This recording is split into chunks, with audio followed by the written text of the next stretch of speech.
Government ने हमारे पास से बीन का धंधा छीन लिया, हमारा सांप का धंधा छीन लिया, बच्चे भूखे मर रहे हैं जी। हमारा पर्सनल धंधा सांप डीजे वगैरह अलग अलग सिस्टम चलने लगे, वो भी धंधा हमारा बंद हो गया जी। सांप और सपेरों की धार्मिक एवं सामाजिक महत्वता इन्हें अन्य समाजों से अलग कर देती है। सपेरों की अपनी बस्ती, अपनी ही परंपरा होती है। सफरनामा के इस एपिसोड में हम बात कर रहे हैं अलवर जिले में सपेरों की सबसे बड़ी बस्ती ग्राम पंचायत सील गांव की। सपेरों के करीब 400 घरों की बस्ती एवं 1500 से अधिक की आबादी के बाद भी सिर्फ वोटर तक सिमट कर रह गया है ये समुदाय। विकास एवं शिक्षा से अछूते इस समुदाय से कानून ने सर तो डीजे ने छीना बीन, खंजरी व भफंग का पैतृक व्यवसाय। देखिए हमारे साथ हमारे कार्यक्रम सफरनामा में ग्राम पंचायत सील गांव का अनसुना इतिहास।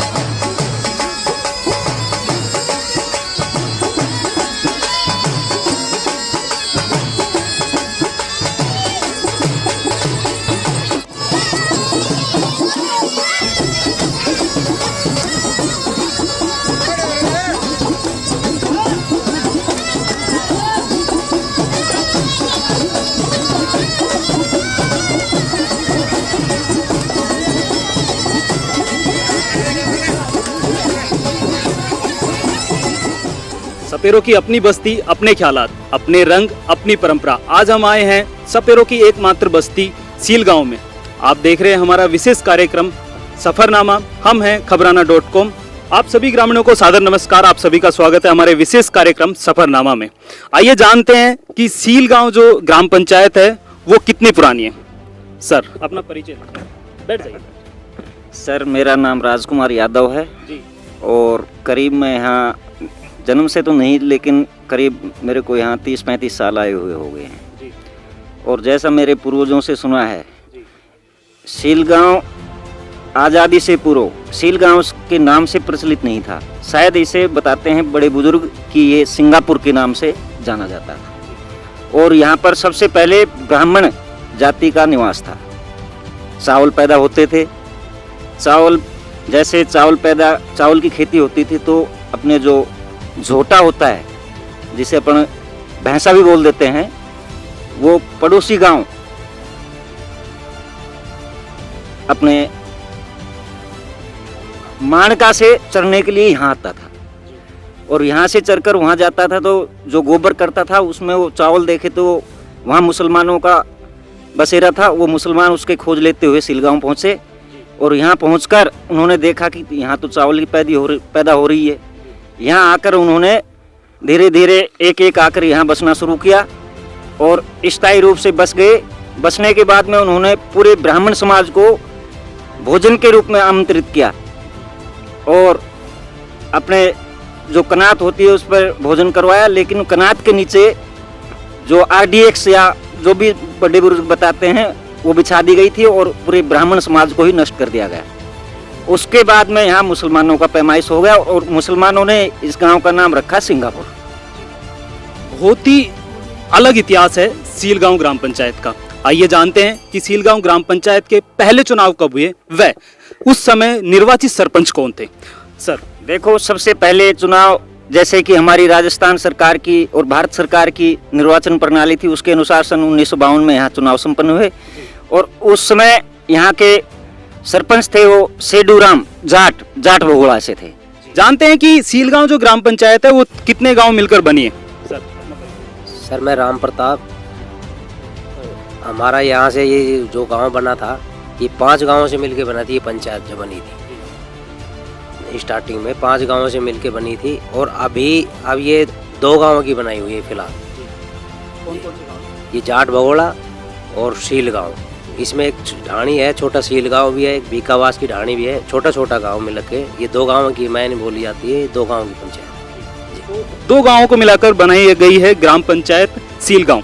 जानते हैं सील गांव ग्राम पंचायत की सबसे बड़ी समस्या क्या है।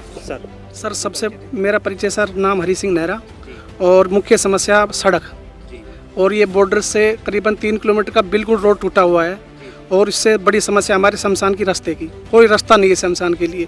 यहाँ से शमशान में जाते हैं तो किसी के खेतों पे डोड़े पे गिरते पड़ते जाते हैं कहीं ना कहीं ये मुख्य समस्या है कि शमशान जाने का रास्ता इस गांव में नहीं है और जो मुख्य रास्ता है वो भी कहीं ना कहीं बनना चाहिए। सीलगांव ग्राम पंचायत में कितनी स्कूल आती हैं, प्राइवेट कितनी हैं और सरकारी स्कूल कितनी? सर अपना परिचय दें। जी, मेरा नाम अनिल कुमार है। मैं सीलगांव का स्थायी निवासी हूँ। मेरे गांव में गवर्नमेंट स्कूल कुल मिलाकर के 3 हैं, जिसमें एक प्राइमरी, एक मिडिल और एक माध्यमिक। शिक्षा के नाम पे हमारा गांव का सेकंड स्कूल है अलवर डिस्ट्रिक्ट में, मुंडावर तहसील का, जहां बच्चे की जनसंख्या लगभग 400 के करीब है और स्टाफ भी लगभग अच्छी क्वालिटी के हैं।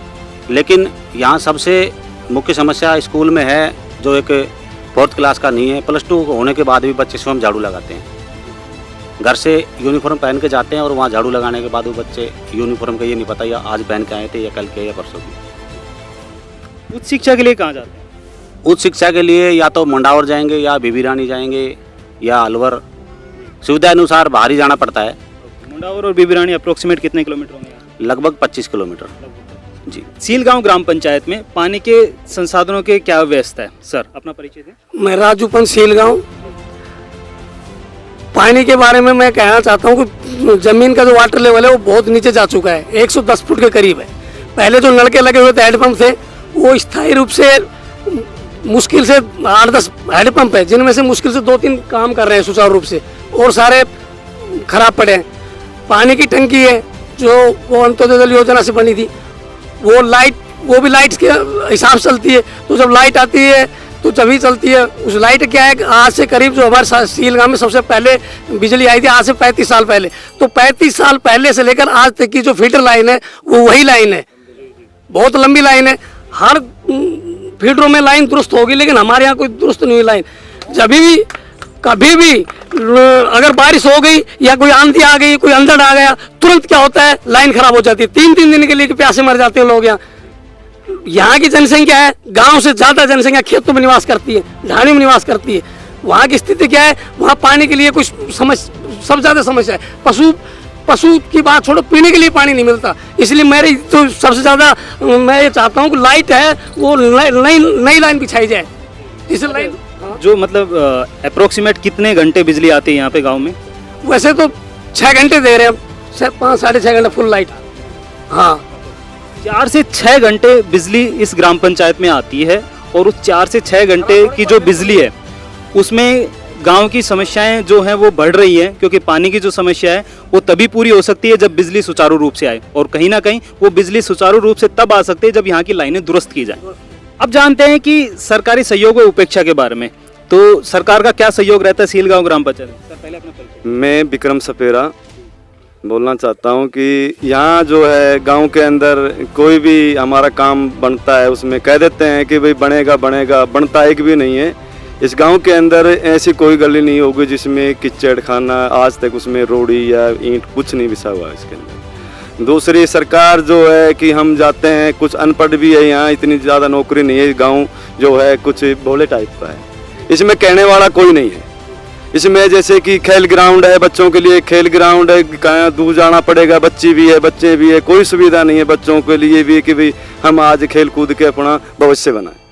दूसरा जो है कि धर्मशाला है, हॉस्पिटल है, हॉस्पिटल में भी कोई सुविधा नहीं है। कहते हैं तो तुम्हारा क्या है, तुम क्या करोगे, सपेरे लोग।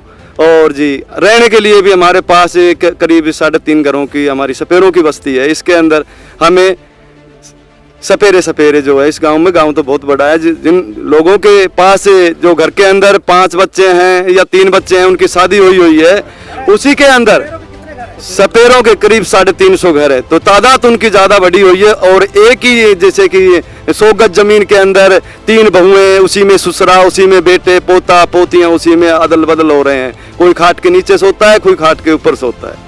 हाँ जी, तो सरकार ने हमारे लिए ना ही कोई प्लाट की जमीन दी है, ना बसने के लिए कोई जमीन दी है। जैसे हम आके रहे थे उसी उसमें रह रहे हैं। इतनी परेशानी बढ़ी हुई है। प्रधानमंत्री आवास योजना में जो घर बनाए जाते हैं वो नहीं है यहाँ पे, लाभ नहीं मिला है जी। पहले मिला था, उसके बाद में पहले जो इंदिरा आवास के बने थे तो हमारे से तो बहुत पहले की बात होगी उसमें। अब जो है कोई योजना नहीं आती, इसमें कोई कुछ बोल देता है, कोई कुछ बोल देता है, भाई ऐसा हो गया, ऐसा हो गया। कहने वाला इस गाँव में है नहीं जी कोई, और इस गाँव की सुनाई कोई नहीं करता, ना कोई अफसर करता है, ना कोई सरकार करती है। स्थानीय जो उद्योग है उनमें युवाओं को रोजगार के अवसर के बारे में मतलब क्या व्यवस्था है यहाँ पे? तो सर अपना एक बार परिचय दें पहले। सर मैं Sandeep Fauladpriya as a social worker. और आपका सवाल जो है वो इस गांव को लेके शायद एक हंसी का पात्र होगा, क्योंकि इस गांव में एक सबसे बड़ी, अगर मैं इस बात की समरी कह दूं, कि एक वास्तव में एक बहुत बड़ा गांव है। यहाँ लोगों की उम्र जरूर बढ़ रही है, लेकिन वही आपसी प्यार, प्रेम और भोलापन, और उस भोलेपन से ये लोग निकल नहीं पा रहे। उसका एक रीजन ये है कि यहाँ एक अच्छी एजुकेशन नहीं है, रोजगार के साधन नहीं है। सबसे मुख्य कारण ये कि एक तो ये गांव बिल्कुल बॉर्डर पे बसा हुआ है। आप हरियाणा की बात करेंगे तो 1-1.5 किलोमीटर है, और राजस्थान में तो गांव है ही। और रोजगार की बात करेंगे तो सबसे बड़ी बात तो सरकारी नौकरी के नाम पे अगर मैं कहूँ, यहाँ लगभग 500 घर हैं, 350 के आसपास तो नाथ संप्रदाय के हैं और बाकी अपने और समाज के भी हैं।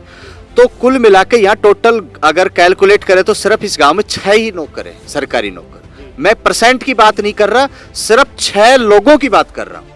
अब आप ये मान सकते हो कि शायद ऐसा कोई राजस्थान का गांव होगा जहां मात्र पूरे गांव में 6 सरकारी नौकर हो, जिनमें एजुकेशन में भी आ ली है, मेडिकल में भी आ ली, अन्य में भी। बचती अब स्वरोजगार की बात है। तो अब सबसे बड़ी बात है कि हरियाणा में लोग जाते हैं तो वहां उनका कोटा फिक्स किया हुआ है, भाई हम यहाँ 70% 80% लगाएंगे, तो ये बेचारे वहां पिछड़ जाते हैं।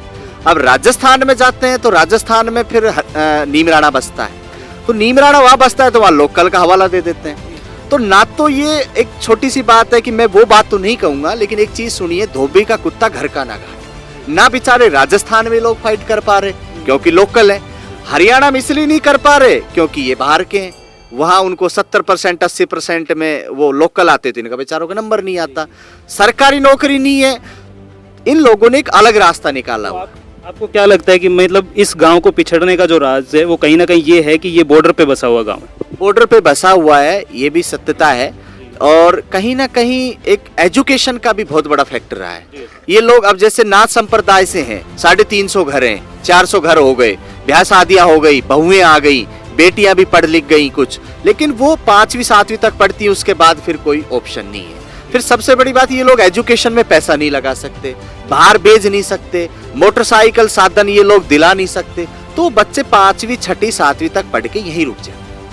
तो एजुकेशन नहीं होगी तो आज के दिन कंपनियों में भी कोई घुसने नहीं देगा, बाहर कोई किसी सेठ और लाला की नौकरी कर नहीं सकते। और नाथ संप्रदाय में और इन ऐसी समाज में जो पूरे गांव की बात करूं तो ये लोग बेचारे खुद तक समेट के रह गए, रहने की कोई व्यवस्था नहीं है, एजुकेशन की कोई व्यवस्था नहीं है। तो कहीं ना कहीं एक पिछड़ापन से ये लोग खुद अपने आप को एक पिछड़ापन मानते हैं। और ये सत्यता है, जब कोई बाहर का गांव का आदमी आता है रिश्ते के लिए, नाते के लिए, तो सील गांव का नाम सुनते उनके जहन में एक बात आती है, यार वो तो पिछड़ा सा गांव। तो कहीं ना कहीं एक साइकोलॉजी लोगों की बन गई, और यार उस सील गांव जा रहे हो, वहां तो ना एजुकेशन है, ना रोजगार है, ना सड़क है, ना पानी है, सपेरों का गांव है। कुल मिला के बेचारे अपने चटनी रोटी बांटते हैं और ताजा कमाते हैं, ताजा खा के फिर। कहीं ना कहीं संदीप फौलादपुरिया जी ने, हमने एक क्वेश्चन पूछा था कि रोजगार के बारे में, लेकिन उन्होंने अपने जो आंसर में इस गांव की जितनी सारी समस्याएं हैं उनका एक निचोड़ बता दिया है कि ये सारी कैसे उपेक्षा हो रही हैं, क्या युवाओं को रोजगार के अवसर क्यों नहीं मिल पा रहे हैं, और सारी चीज़ें के बारे में आपने सुना। क्योंकि ये गांव सपेरों का है और धार्मिक व ऐतिहासिक संप्रदाय के लोग जो यहाँ पे हमारे पास में अवेलेबल हैं, इन्हीं से बात करते हैं कि यहाँ पे धार्मिक व ऐतिहासिक जो ख्याति है वो कैसे है सील गाँव की। मैं विक्रम सपेरा सील गाँव से बोल रहा हूँ जी। हमारे जो जाति सपेरा जाति है, इसके अंदर हम पहले हमारे जो है बुजुर्ग लोग थे, बड़े लोग थे, ये डेरे लेके घूमते थे, गधे घोड़े रखते थे, उन पे सामान ला दिया, अगले गांव डाल दिया, अगले गांव डाल दिया। इसमें पढ़ाई बहुत कम थी। और इस गांव के अंदर, सील गांव के अंदर बसने के बाद हमने जो है कि अपने बच्चे पढ़ाए स्कूलों में, तो स्कूलों में बाहर के भी लोग आते थे, कहते थे कि भाई बच्चों को पढ़ाओ आप लोग। तो यहाँ हमें ज़मीन ऐसे इस तरीके से मिली हुई थी, उसमें हमने अपना झोंपड़ा या तंबू गाड़ के अपना निवास किया, और करने के बाद बच्चों को हमने पढ़ाया। पढ़ाने के बाद सर हमारे बच्चे कोई बाहर भेज देता है, पैसे डेली कर्जा दर्जा करके 10वीं या 12वीं उन्होंने कराई है, बाकी आगे लेवल पे नहीं पहुंच पाए। आज तक हमें इस गांव के अंदर करीब बच्चे 40 या 45 बच्चे पढ़े हुए हैं, बाकी कोई भी आज तक कोई भी नौकरी क्या कोई कंपनी तक भी नहीं पहुंचा है। और जी हमारी सबसे बड़ी मुश्किल क्या है कि हमारे पास पहले हम गवर्नमेंट, डॉक्टर, इन चीज़ों से हमारी सपेरा समाज बिछड़ी जो जाती है, इन चीज़ों से डरती थी। डरने का खौफ, हम आगे तक नहीं पहुंचते थे और इसमें हमारा गुजारा बीन और सांप से होता था। हमारा पालन करते थे हम, बच्चों को पालते थे हम, और सांप एक ऐसी जीव था हमारे लिए जो कि हम अपने बच्चे से बेहतर उस चीज़ को मानते थे। हमारे अगर बच्चे के बुखार है तो वो 1 घंटा ट्रीटमेंट के लिए रुकेगा, और सांप के कोई भी परेशानी है तो हम पहले सांप का ट्रीटमेंट कराते हैं। गवर्नमेंट ने हमारे पास से बीन का धंधा छीन लिया, हमारा सांप का धंधा छीन लिया, बच्चे भूखे मर रहे हैं। और इसके अंदर हम जो है कि सपेरा समाज से ये कहना चाह रहे हैं कि एक तो हमारा पर्सनल धंधा सांप वाला खुलना चाहिए। दूसरी बात है कि हमारी गवर्नमेंट सुनाई करे कि हमारे बच्चे जो पढ़ लिख के यहीं रह जाते हैं, गांव में रह जाते हैं, कोई शिक्षा नहीं मिल पा रही। इस गांव के अंदर करीब सपेरे छोटे बड़े करके 1000 की संख्या में हैं। इसमें सपेरों का कुछ बताइए कि आप लोग कहाँ कहाँ प्रोग्राम करते हैं या क्या क्या चीज़ें आपने मतलब अभी तक की हैं उसके बारे में। हाँ जी, हम सपेरे जो है कि हमारा एक बीन का प्रोग्राम जो जब से सांप हमारे छीने हैं गवर्नमेंट ने, उसके बाद में हम हमारा जो है ये कांख में दे के बजाते हैं भपंग, और एक ये बीन होता है, ये घास फूस का बाजा होता है, हमने तैयार किया। भाई किसी ने ये कह दिया कि हमारा कुआं पूजन है या शादी है, उसके अंदर 1000-1500 रुपये हमारी दिहाड़ी 100 रुपये की करके हम बनाते रहे। अब जी उसमें भी क्या हो गया कि डीजे वगैरह अलग अलग सिस्टम चलने लगे, वो भी धंधा हमारा बंद हो गया जी। अच्छा, तो यदि अभी आप सर्प का जो धंधा करते थे, यदि आप सर्प पकड़ते हैं तो अभी सरकार कैसे आपको प्रताड़ित करती है? सर हम जो है कि सर्प पकड़ते थे, हमारा खानदानी पैसा था जो कि हमारी जाति सपेरा रखी गई। सांप के विधान से हमारी जाति सपेरा रखी गई, और हम जो है सांप पहले दिखाते थे, हमारा पेट पालन अच्छा हो जाता था, उसमें लड़की की शादी करते थे या लड़के की शादी करते थे, तो इतना तो नहीं था हम दे पाते थे कुछ, बाकी लड़की को भी बर्तन है 10-20, एक खाट है उसका, तंबू है उसका, हम दे पाते थे। अब जी क्या हो रहा है उसके अंदर कि हम अगर लुकवा छुपवा किसी ने अपना गुजारा नहीं हो पा रहा है, लड़की की शादी करनी है, और मैं 10 दिन 20 दिन सांप लेके घूमूंगा, और सांप लेके घूमते हैं वन विभाग वाले या कोई भी अफसर हमें मिल जाता है, तो क्या है कि तुरंत या तो 1-2 लाख रुपए दो, बाकी जेल होगी, जेल होगी। तो उसमें भी क्या है कि काफ़ी लोगों ने भरे भी है, ऐसे करके लाख 2-2 लाख रुपए भरे भी है, और हमारे दाव से सांप उन्होंने छुटवाया जैसे भी किया है, और उन्हें कैश कर दिया, जो कि अब तक तारीखें भोग रहे हैं। जिनके पास एक पैसा खाने के लिए, चाय पीने के लिए नहीं है, वो जो कि अपने लिए कर्जा लेके वहाँ तारीख पे जाता है। अच्छा, ये जो संगीत है आपका, ये आपने सीखा है या बस आपके कबीलों की देन है? जी हमारे कबीले की देन है, और अपने कबीले से ही हम जो सीख पाते हैं, जैसा बीन है, खंजरी है, तुम्बा है, हमारा जो अपने कबीले में सीख लेते हैं। छोटे छोटे बच्चे, उनका अभ्यास हो जाता है, भाई हमारी बीन रखी हुई है, बच्चा बजा रहा है, तो उसमें धीरे धीरे ऐसे ही हो जाता है। आज से पहले सांप काटे का इलाज सपेरे ही करते थे, तो अब जानते हैं कि अभी भी सांप काटे का इलाज आप करते हैं? सर क्या है कि हमारे यहाँ हर महीने में जो ये सावन का महीना होता है, इसके अंदर कम से कम 20-30 केस यहाँ से बच के जाते हैं कि जो हॉस्पिटल में नहीं बचा सकते, उनको हम बचाते हैं। हम अपने मुंह से रकम भी नहीं मांगते कि हमें इतनी रकम चाहिए। अगले के पास अगर है या ना है, वो 500 दे रहा है तो ठीक है, 100 दे रहा है तो ठीक है, 10,000 दे रहा है तो ठीक है। हम हमारे बस की बात होती है, उसकी नाड़ियाँ चलती रहनी चाहिए, और सांप कैसा भी काटा हो हम उसको बचा देते हैं।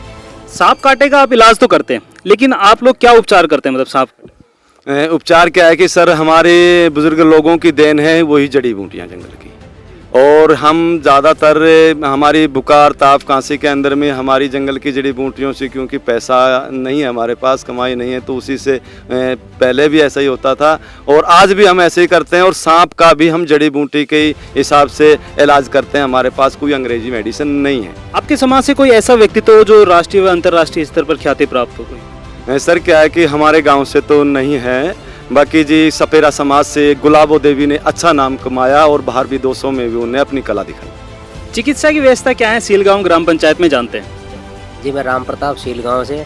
सर हमारे गांव में चिकित्सा की तो कोई व्यवस्था ही नहीं है। अगर हमारे यहाँ डिस्पेंसरी अभी बनी है, नई बनने लग रही है, लेकिन उसके बावजूद भी करीब उसको 5 साल होगी बनी हुई को, तो कोई स्टाफ नहीं है। अगर कोई नर्स लगाई हुई है तो उनके पास अगर हम चले जाते हैं, अगर भाई हमारा बच्चा बीमार है, इसको दवाई दीजिए, लेकिन वहाँ जाते तो वो कहते सर हमारे पास दवाइयाँ है ही नहीं। तो अब आप बताओ कि हम कहाँ जाए उसके लिए। अगर हमारे गांव में कोई अगर छोटा डॉक्टर बैठ जाता है तो उसकी शिकायत हो जाती है, शिकायत होती है तो वो बेचारा अपना झोला डंडा उठा के भाग जाता है। तो ये कहाँ जाए, जो बीमार हो गया उनकी स्थिति बताओ आप, उसका रास्ता क्या है। अगर यहाँ से हम जाएँ मंडावर जाएंगे तो वहाँ जाने तक ही आधा सा तो सिस्टम ख़राब हो जाएगा, कोई पहुँच नहीं पाता। डिलीवरी का तो बहुत सिस्टम है, चलो अभी व्यवस्था लगाई है एम्बुलेंस वगैरह की, आ जाती है अभी, ये तो हो रहा है। लेकिन वहाँ भी मुंडावर भी व्यवस्था नहीं है, वो भी रेफ़र कर देते हैं आगे जाओ अलवर के लिए, तो वहाँ तक पहुँचते हैं इतने तो उनका सिस्टम ख़राब हो जाता है। तो ये तो हमारे बिल्कुल चाहिए। और सबसे बड़ी बात यह है कि हमारा जो पशु का जो सिस्टम है, पशु के लिए तो हमारा चिकित्सा का कोई आसपास में भी नहीं है। कोई रेवाड़ी से बुलाते हैं अगर पशु बीमार हो गया तो, लगाया भी हुआ है हमारे अजरका से, लेकिन हमारे आज तक कोई भी अगर बंदा ये कहता है कि वो डॉक्टर हमारे गांव में आया है, कभी आके उसने किसी का पशु देखा है, कोई आता ही नहीं है यहाँ। ये सबसे पिछड़ा हुआ गांव है, इसका कोई समाधान करने वाला है तो शायद सरकार, अगर हम तो विनती करते हैं सरकार इस पर ध्यान दे और जल्दी जल्दी इसका समाधान करें। धन्यवाद। जानते हैं धार्मिक व ऐतिहासिक स्थलों के बारे में सर? हमारे गांव में बाबा नदी वाले के नाम से एक मंदिर है। हमारे गांव के लोग या अड़ोस पड़ोस के 2-4 गांव, वो सभी इनको पूजते हैं, मान्यता रखते हैं। ये बताते हैं बुजुर्ग लोग हमारे, कभी एक साबी नदी आती थी, बहुत भयंकर आई थी उस समय, तो अड़ोस पड़ोस के गांव में बहुत नुकसान हुआ था। हमारे गांव में कोई नुकसान नहीं हुआ उसी देवता की वजह से। तो हम पूरे गांव वाले सभी लोग उसको अच्छी तरह मनाते हैं, उनकी पूजा करते हैं। आप देख रहे थे हमारा विशेष कार्यक्रम सफरनामा। हम तहसील गांव ग्राम पंचायत में मिलते हैं अगली किसी ग्राम पंचायत में। आप देखते रहिए खबराना.com।